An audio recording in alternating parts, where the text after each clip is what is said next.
Hare Krishna! E aí pessoal, bom dia, tudo bom? Hare Krishna, Nitai Gaura Premanandi, falando aqui diretamente de Nova Gokula. Vim aqui receber a Tia Deva e ele acabou de chegar. Vamos dar aula aqui. Inclusive, vou fazer a aula não vai ser muito demorada hoje, porque eu vim aqui só para ver a Tia Deva e ele chegou antes. Tá bom? Vamos cantar um pouquinho então?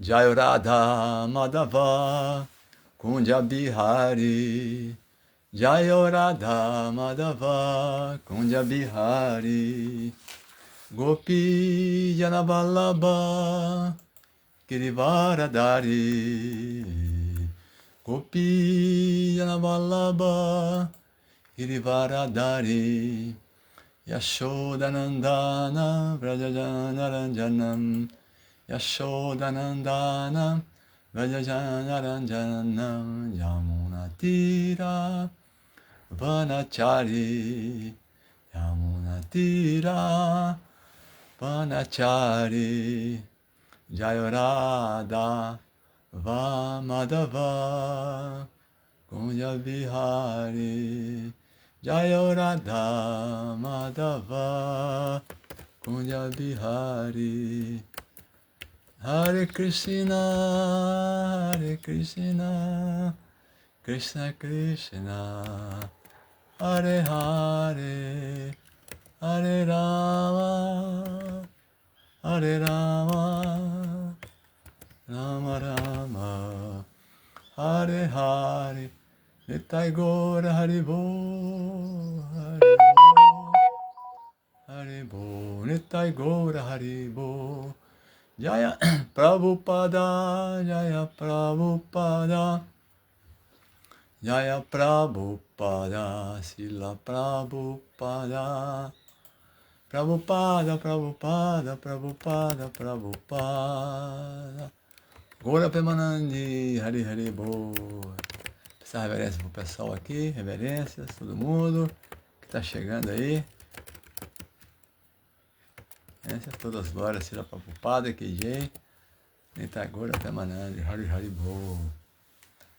Então vamos ler hoje, o tema da leitura de hoje é após amaldiçoar o seu Shiva, após criticar e ofender o seu Shiva, Daksha prepara-se para amaldiçoá-lo. Então aqui está o começo da confusão, né? Daksha vai se dar mal agora. A coisa vai piorar para ele um pouquinho ainda, né? Vamos ler os versos então. Vamos lá. Então, verso 4, 2, 16. Tasma umada nataya nasta shauchaya duride datta batamaya sadui chodite paramestina. Tradução e significado dado por sua divina graça Srila Prabhupada. A pedido do Senhor Brahma, então Daksha falando, né? A pedido do Senhor Brahma, dei a mão de minha casta filha a ele, embora ele seja desprovido de toda a limpeza e seu coração seja cheio de coisas sujas. Olha só. Começou a especular, né? Fala que o coração do seu Shiva é cheio de coisas sujas, cara. Como é que ele pode ver o coração do seu Shiva? Quem é ele? Significado. É dever dos pais dar a mão de suas filhas a pessoas adequadas, que se equiparem nas tradições familiares, nos quesitos de limpeza, comportamento cavalheiresco, riqueza, posição social, etc. Daksha estava arrependido a pedido de seu pai Brahma, ter dado a mão de sua filha a uma pessoa que, segundo sua avaliação, era suja. Ele estava tão irado que não reconheceu que o pedido fora feito por seu próprio pai. Em vez disso, ele se referiu a Brahma como Paramestri, o mestre supremo do universo. Devido ao seu temperamento grosseiramente irado, ele não estava preparado nem mesmo para aceitar Brahma como seu pai. Em outras palavras, ele acusou, inclusive, Brahma de ser menos inteligente por tê-lo aconselhado a dar a mão de sua bela filha a um sujeito tão imundo. Quando alguém se ira, ele se esquece de tudo, de modo que Daksha, irado, não somente acusou o grande Senhor Shiva, mas também criticou seu próprio pai, o Senhor Brahma, por seu conselho não muito prudente, de que ele, Daksha, desse a mão de sua filha ao seu Shiva. Então, verso 17. Maitreya vacha vinindhyavam sagirisham apraptipam avastitam dakshotapa upaspristyasha krudha spurshaptum prapachakrame. O sábio Maitreya continuou: assim Daksha, vendo o seu Shiva sentado como se estivesse contra ele, lavou sua mão e boca e amaldiçoou com as seguintes palavras. Então amanhã vamos ver as maldições do seu Shiva, as maldições do seu Shiva. De Daksha contra o seu Shiva. Vamos repetir aqui então. Om Gyana Timiranda Syagana Jana Shalakaya Chakshuru Militanjana Tasmai Shri Gurave Namaha Namo Vishnupadaya Krishna Prestaya Bhutali Simate Hridayananda Goswami Namaste Guru Hamsaya Paramananda Medase Prabhupada Prabhupada Sasinanta Namo Vishnupadaya Krishna Prestaya Bhutali Simate Bhaktivedanta Swami Namaste Saraswati Devi Gauravani Pachari Nirvishesha Shunyavadi Paschatari Shatari Jaya Sri Krishna Chaitanya Prabhu Nityananda Sadvaita Gadadara Sivasari Gaura Bhaktavinda Hare Krishna Krishna Krishna Hare Hare Hare Rama Rama Rama Hare Hare Tasma Unmadha Nataya Nata Shauchaya Dohide Datta Bata Maya Sadvi Chodite Paramestina. A pedido do Senhor Brahma, dei a mão de minha casta filha a ele, embora ele seja desprovido de toda a limpeza e seu coração esteja cheio de sujeiras. Verso 17. Maitreya vacha venindhyaivam sagirisham apraptipam avastitam dakshotapa upashprishya krudha shaptum prachakrame. O sábio Maitreya continuou: assim Daksha, vendo o seu Shiva sentado como se estivesse contra ele, lavou suas mãos e boca e o amaldiçoou com as seguintes palavras. Então aqui um ponto importante, né? Aqui, o ponto principal aqui é a ira, né? A inveja levou a ira, né? Enquanto a pessoa está invejando, fazer o quê, né? Mas quando essa inveja ela extrapola e se transforma em ira, aí a pessoa fica cega, né? Por isso que já fala na Bhagavad Gita, né, que existem 3 portões que levam ao inferno: a luxúria, a cobiça e a ira. Qualquer um desses 3 leva a pessoa à vida infernal, né? A luxúria, a pessoa fica luxuriosa, ela também fica cega, né? Ela vai desejando uma outra pessoa, um objeto, alguma coisa. Luxúria é um desejo egoísta de desfrutar, né? Você está querendo desfrutar de alguma situação ou de uma outra pessoa, de outra entidade viva. Isso é luxúria. A cobiça é aquela pessoa que a pessoa ela tem algo que ela quer mais, né? Cobiça, né? Desejando as coisas, né? Mais propriedade, mais coisas, mais meu, né? Desejando. E a ira é quando a pessoa, a frustração. Que já fala, né?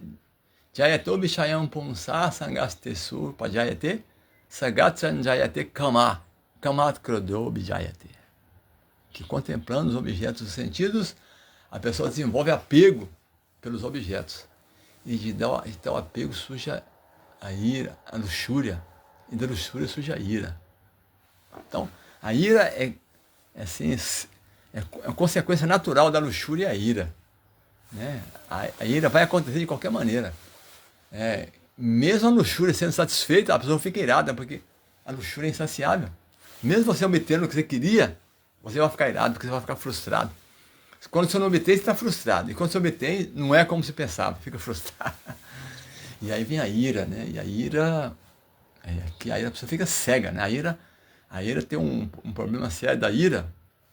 Cada um desses portões, luxúria, cobiça, todos os três levam ao inferno, né? Cada um tem uma característica, né? Mas falando sobre a ira é uma coisa repentina, assim, que a pessoa é explosiva, né? A ira é explosiva. Aquela luxuriosa, ela vai desejando e vai aumentando, né? A luxúria vai... Mas a ira, quando a pessoa fica irada, ela fica cega e ela faz coisas impensadas, né? A ira, assim, uma coisa... Aqui, ó, o Daksha, ele tá do jeito que ele está. A ira tomou conta da cabeça dele.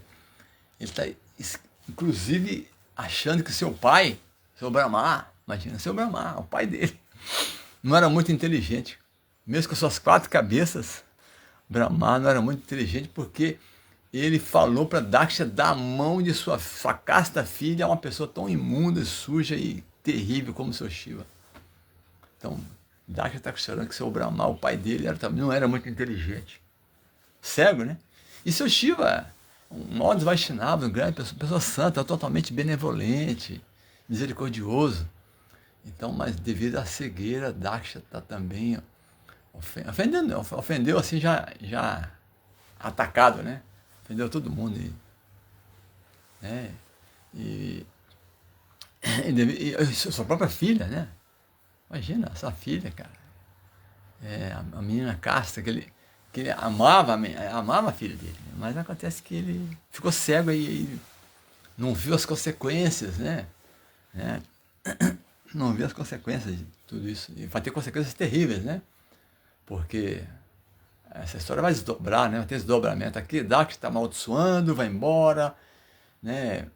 Shiva nem fica lá na Assembleia, Shiva vai embora, né?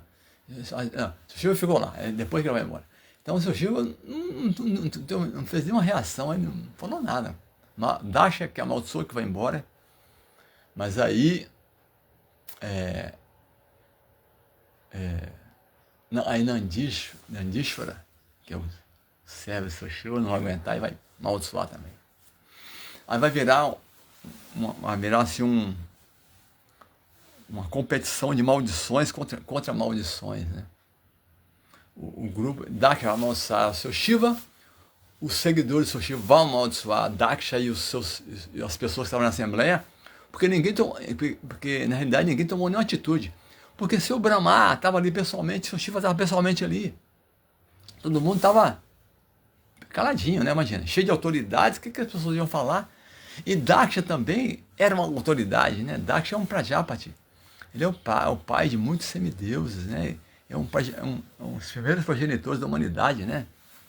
Ele é filho dos Pratitas, né? Filho dos Pratitas. Né? Esqueci o nome, com a filha de Soma, deus da lua, imagina. Então, assim, e Daksha nasceu para procriar, popular o mundo, né? Só que o seu Brahma, quando ele teve várias filhas. Primeiro ele teve vários filhos. Daksha é terrível, né? Primeiro ele teve vários filhos, milhares de filhos. Só que os filhos de Daksha... E Daksha falou assim, vocês têm que procriar, me ajuda a povoar o universo. Então os filhos de Daksha, eles foram para um lugar reservado lá, para praticar austeridades, para se preparar para procriar filhos, bons filhos. Eram muito assim, muito estritos, eram muito sérios, né?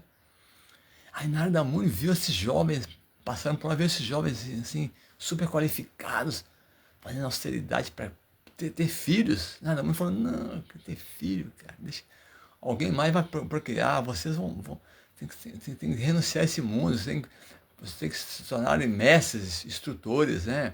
Dedicar a vida espiritual exclusivamente, nada de procriar filhos, não. Narada Muni convenceu os jovens a tomar sannyasi. De lá eles nem voltaram para casa e viraram, né? Pessoas iluminadas para ajudar a iluminar o universo. E aí Daksha ficou sabendo, ficou irado. E Daksha já teve mais filhos. E aí os filhos foram para o mesmo lugar, né? Praticar, tentou de novo, né? Esses filhos foram novamente fazendo austeridades para poder qualificar para gerar filhos. Narada Muni foi lá e fez a mesma coisa. Falou, que, cara? Não, olha, seus irmãos foram todos tomaram sannyasa, você tem que seguir os passos dele. E eles seguiram os passos, seguiram o conselho de Narada Muni, seguiram os passos dos irmãos, tomaram sannyasa. Aí quando Daksha ficou sabendo disso, aí Daksha perdeu a cabeça. Daksha falou, que isso, Narada Muni que tá pensando que é o quê, cara? Que esse cara... Aí ele ficou cego. E ele amaldiçoou Narada Muni. Então Daksha é o cara da maldição, né? E aí ele amaldiçoou Narada Muni, você...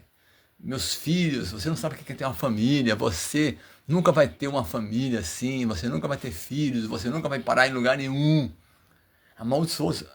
Só que as maldições de Daksha para Narada Muni era uma benção. Narada Muni, que bom, eu vou poder ficar viajando. E aí, depois disso, aí Daksha ele mudou a estratégia. Falou, não vou ter mais filhos, não vou ter filhas. Porque eles eram tão poderosos que eles podiam escolher ter filhos. Imagina, eles eram tão poderosos que eles sabiam como ter filhos ou ter filhas. Aí, não, vou ter filhas, mulheres. Aí não tem esse problema. Eles não vão tomar sannyasa. E aí ele teve, acho que 16 filhas. 16 filhas, se alguém engano. E todas qualificadíssimas, né?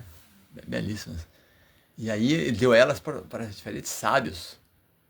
E a mais nova, o Sr. Brahma falou assim, a mais nova era assim, que ele tinha mais apego a ela, assim, Sati. E aí o Sr. Brahma, o pai dele, falou assim, olha, essa filha sua é muito qualificada, dê ela para o Sr. Shiva. Porque o Sr. Brahma sabia que o Sr. Shiva o Sr. Shiva não era desse mundo também, né? Embora o Sr. Shiva apareceu como filho de Brahma, devido à ira de Brahma, nasceu Shiva na ira, né? Mas o Sr. Shiva, ele está acima de Brahma, na realidade, né? Sr. Shiva só perde para Narayana. Ele só é inferior a Narayana, porque ele é totalmente qualificado, né? Sr. Shiva é o olhar de Mahavishnu, imagina. É Sr. Shiva que toca na energia material e ele que fecunda a energia material. Então ele está acima até de Brahma. Mas no passatempo ele nasceu com o filho de Brahma. Então o Sr. Brahma falou para ele, olha, ele falou para Daksha, dê sua filha a Sr. Shiva, porque ele sabe quem é Sr. Shiva. E Daksha deu. Só que com o passar do tempo, aí quando Daksha viu o Sr. Shiva de perto, né, em convivência, e aí Sr. Shiva ele passa cinza de crematório no corpo e usa guirlanda feita de crânios, assim, terrível, né, assim. Externamente é coisa terrível. Sr. Shiva faz isso para atrair as pessoas bem degradadas, né, os fantasmas, espíritos, espíritos encarnados, pessoas assim, fantasmagóricas, né, seres fantasmagóricos. Ele atrai essas pessoas para purificar, por compaixão mesmo. Né? Sr. Shiva é totalmente misericordioso. E Daksha, ele não conseguiu entender isso. A minha filha é uma menina santa, casta, e Sr. Shiva faz isso com ela. Ele ficou assim, iradinho. Aí já ficou indignado com o Sr. Shiva. E aí a coisa foi só aumentando, né? Aí culminou e agora?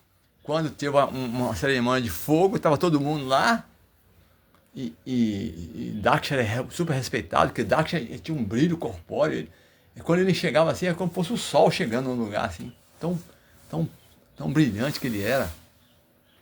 E todo mundo ficou de pé para Daksha, né? E Sr. Shiva estava totalmente absorto em transe, pensando em Krishna. Então o Sr. Brahma era o pai dele, então o Sr. Brahma, né, a etiqueta, o pai não precisa reverenciar o filho que reverenciar o pai, né? Então, isso o Sr. Shiva, nesse passatempo, é irmão de Daksha. Mas só que o Sr. Shiva, na cabeça de Daksha, como o Sr. Shiva aceitou casar-se com a filha de Daksha, então o Sr. Shiva tornou-se um genro, né? Que em inglês seria son-in-law, filho em lei, né? Então, o genro ele é inferior ao sogro. Então, o sogro é como um pai dele. Então Daksha está levando isso em consideração. Além da minha preciosa filha, para essa pessoa totalmente imunda, e essa pessoa não me respeita como uma pessoa subordinada a mim. Porque se aceitou minha filha para casar, então ele é meu genro, e o genro é inferior ao sogro, como falei. E Sr. Shiva não estava nem vendo nada. Sr. Shiva estava absorto em Krishna. Mas Daksha ficou iradíssimo. reverenciou o pai dele, e aqui, quando ele tomou conta, né? E aí ele já começou a ofender até o pai dele. Primeiro ele reverenciou o pai dele, mas ele estava tão irado que ele falou, eu dei minha filha a pedido do meu pai, né? Imagina, que loucura, né? Tipo assim, que loucura que meu pai, que mau conselho. Em última análise, aqui, né, nessas palavras dele aqui, ele está criticando o pai dele, ofendendo o pai dele. E vai combinar que ele vai ofender o seu Chico, né? E aí vai ter esses maldições contra maldições, né? Isso é uma loucura, né? E assim. Só que o seu Shiva ele não fez nenhuma reação, teve todo mundo amaldiçoando todo mundo lá, mas aí, como é que fala? O seu Shiva vai embora, e aí o tempo passou, o seu Shiva foi embora e ficou na vida dele lá, e Sati ficou com ele. Só que vai ter um passatempo para continuar, né? Que aí vai ter uma cerimônia, um festival na casa do pai dele, de Daksha. Ele convidou todo mundo, mas não convidou o seu Shiva, era desesperado, né? Mas Sati quis ir lá. É uma casa do meu pai, não sei o que, desejando, o seu Shiva não vai não. Ele não me respeita e vai acabar me ofendendo lá. E aconteceu isso mesmo, ofender. E, né, ele levou a Sati a abandonar o corpo, imagina. Então esse é o Daksha, né? Na realidade embora uma grande autoridade, mas nós vemos que o contato com o mundo material é envolvente, né? Que a pessoa ela perde a estribeira, né? O mundo material é muito forte, a energia ilusória é muito forte. A pessoa mesmo sendo uma personalidade tão elevada, ela aqui é o reino de Maya, né? Nós estamos no reino de Maya, mundo material. Então a pessoa acaba se contaminando e acaba se perdendo o bom senso, né? E fazendo asneiras, fazendo besteiras, né? E aí a pessoa fica perdida mesmo. E aí, como aconteceu agora, ele está ficando irado, porque ele se envolvido com administração, com procriação de filhos, entendeu? A vida familiar tem isso, né? A pessoa não tem jeito, a pessoa não se envolver, né? Inclusive, um pai que não se envolve com a família, né? Ele não é um bom pai, né? Porque tem que cuidar dos filhos, tem que ter afeição, isso é natural. É por isso que no Varnashrama, primeiro a criança, ele se torna um brahmachari, ou uma brahmacharini, né? Estudantes, né? Celibatários. Aí quando o jovem cresce, desenvolve, vira um adulto, né? Aí ele, lá para os 20, 25 anos, aí ele pode aceitar o que a maioria faz, né? Ele vai aceitar uma esposa, né? Então, com as bênçãos do Guru, ele volta para casa dos pais dele para aceitar uma esposa qualificada. Ele é qualificado, e aí uma menina que está sendo treinada também, né? Pelos pais dela, ele vai aceitar a menina como sua esposa. E aí tem a vida familiar. E como falou aqui, a Prabhupada fala que na cultura védica eles olhavam, casavam meninos e meninas com a mesma natureza, mais ou menos, assim, com o mesmo nível social, o mesmo nível cultural, entendeu? Olhava, eles faziam até o mapa astrológico, né? Certinho para ficar todo mundo assim, compatíveis. Então o Prabhupada fala que quando tinha essa compatibilidade assim, o casal vivia junto para sempre, a vida toda, né? Mas só que na cultura védica, como eu falei, depois da vida familiar, bem sucedida, criou filhos e tal, quando os filhos estão crescidos, já casou os filhos, né? Aí o casal entra na vida de Vanaprastha. Vanaprastha é quando os pais passam para o filho toda a administração da família, os negócios, tudo que tiver da família, fica cuidando dos filhos mais velhos, e eles vão dedicar a vida espiritual como brahmachari. Isso é o Vanaprastha, acha? Fazer austeridades, né? A vida retirada. Vanaprastha é a vida retirada. E a pessoa vai dedicar a vida espiritual novamente, né? E por fim, a pessoa aceitar a renúncia total, sannyasi, que a pessoa realmente o homem que toma sannyasi, a mulher não toma sannyasi, o homem toma sannyasi.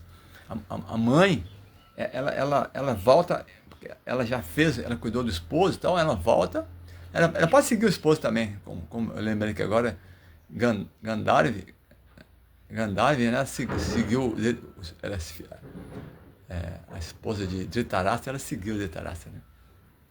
E aí, então, aí ela, se ela não segue o esposo, ela fica com os filhos, e ela se torna a matriarca, né? Assim, ela é a guru da família.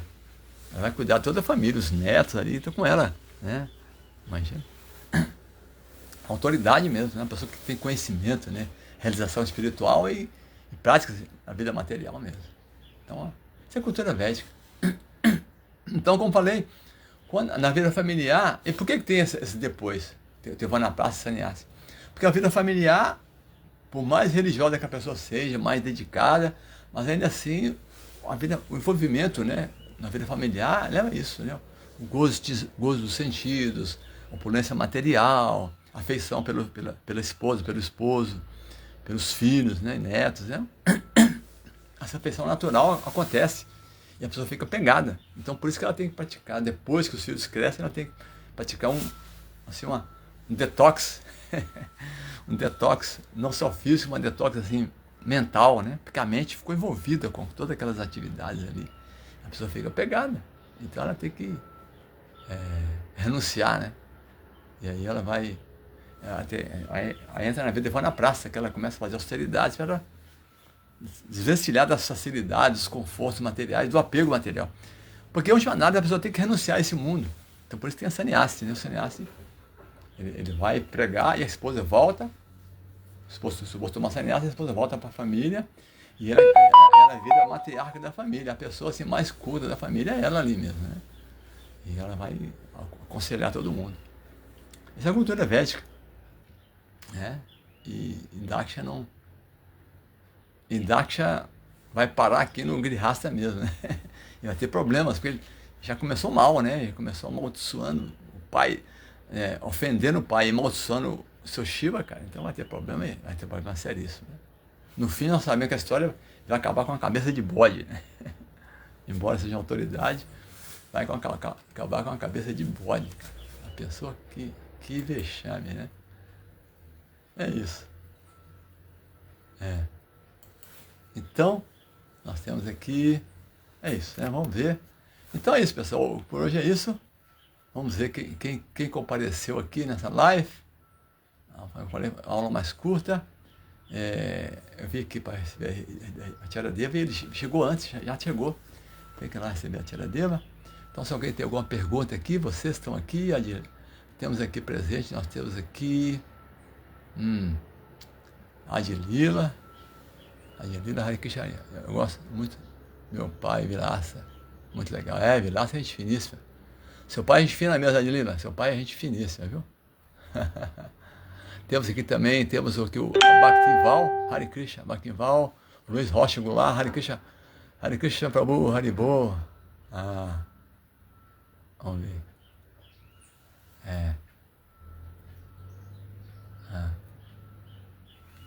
O que não está passando aqui, está acontecendo aqui. Irmão, a ira, a luxúria de Krishna diz... Não. Sim, irmão, a luxúria de Krishna diz, Arjuna luxúria irá contra a natureza material. 3 modos, natureza material, paixão, ignorância e bondade. A pessoa fica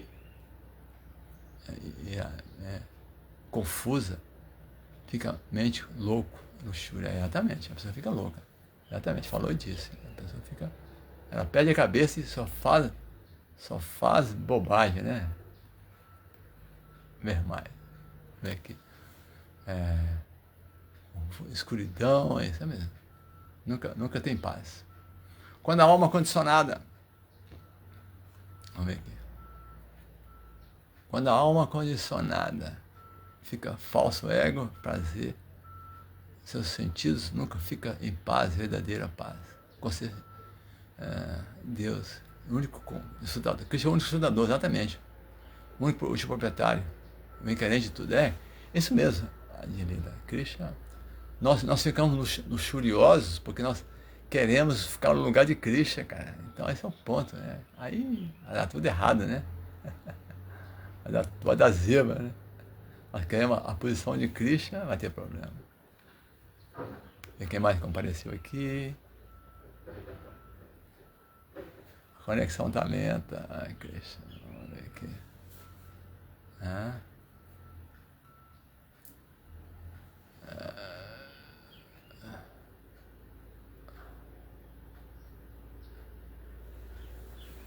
Sérgio Pacheco, Hare Krishna, Sérgio, Haribo, Prabhu. Todas as horas será palpada, de Lila, irmão, eu gosto muito. Sabe? O único apego a Krishna tem, né? Será Prabhupada, será Prabhupada aqui, Jay. Isso mesmo, cara. Marcelo Magalhães, Hare Krishna Marcelo. Marcelo.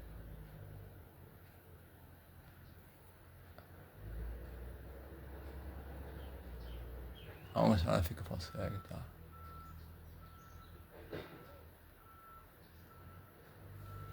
Caramba, agora não tá passando aqui.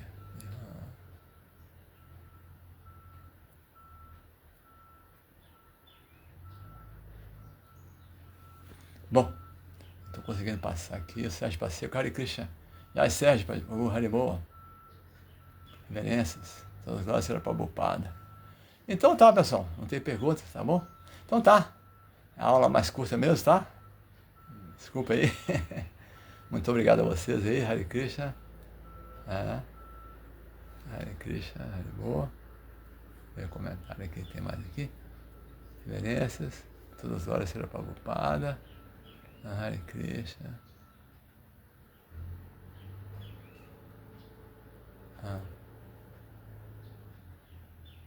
Hare Krishna. Haribo.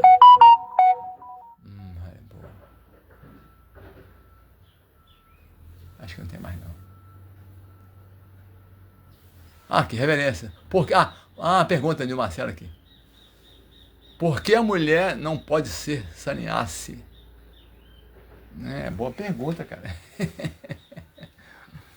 Olha, cara, cada um o homem não é igual a mulher, não são iguais não, cara. São diferentes. Natureza diferente. Natureza diferente. O homem faz coisas que a mulher não faz e a mulher faz coisas que o homem não faz. Você tem que ser realista. Não é que um é melhor que o outro, não. Tem coisas que a mulher é muito melhor que o homem, tem coisas que o homem é melhor que a mulher. Né? Para fazer austeridades mesmo, o homem o corpo do homem é mais propício para austeridade. E a mulher para cuidar, cara. A mulher tem um bom senso de cuidar mesmo, de proteger. Né? A mulher tem essa como é que fala? Tem essa esse tipo sexto sentido, né? Ela tem assim, a intuição feminina é muito forte, né? A mãe é uma coisa seríssima, cara. É uma intuição poderosa. Então, precisa disso. Senão as crianças nem vivem, né? Se deixar na mão dos homens, as crianças nem vivem, né? É isso. Então o homem pode tomar sannyasi mesmo. Como falei, o homem vai tomar sannyasi porque ele vai pregar para as outras famílias. O homem pode viajar sozinho. A mulher viajar sozinha é problema, cara. Imagina, uma mulher sozinha na estrada, né? O sannyasi, ele anda, ele dorme em qualquer lugar, ele vai de árvores, entendeu? O sannyasi é renunciado, é desapegado. E uma mulher sozinha é perigoso. Tem os marginais, elementos que agridem as mulheres, entendeu? As mulheres têm que ficar protegidas. Então, e precisa de alguém com conhecimento, com experiência, para cuidar ficar em casa com os jovens casais, entendeu? Então, os dois cada um tem um trabalho diferente do que o outro, entendeu? É isso. Tá bom?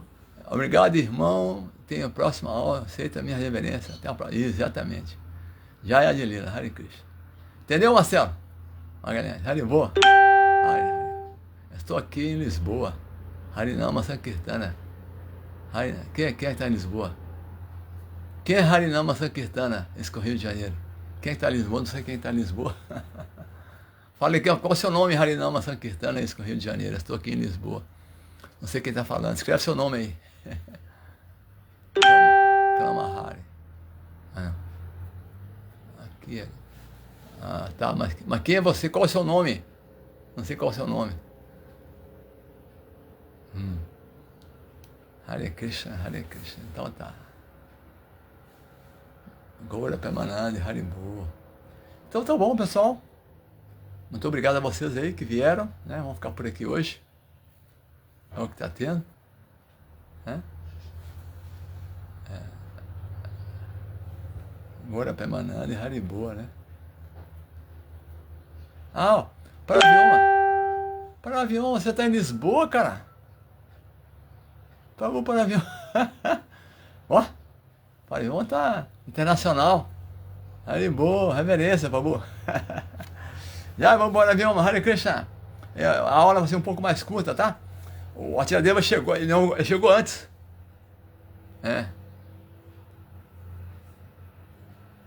Ele chegou antes e já tá aqui, entendeu? Eu vim aqui só pra vê-lo e não vou conseguir ver, eu tenho que ir lá vê-lo um pouquinho. Porque eu tenho que ir embora. Tá legal, pessoal? Então, muito obrigado a vocês, tá? Muito obrigado a todo mundo que compareceu aqui, isso que é o Rio de Janeiro. Vamos continuar amanhã, não perca aqui, vão ver a maldição, né, de Daksha. O que vai aprontar com seu Shiva, né? Para ver uma Dasa, Goswami Bhagavata transcendental. É isso mesmo, cara. O cara é o poderoso. Então, Jaya, muito obrigado. Haribo, Srila Prabhupada aqui, Jai. Hare Krishna, Krishna Krishna, Hare Hare. Hare Rama, Rama Rama, Hare Hare. Nitagura Pemanandi, Haribo.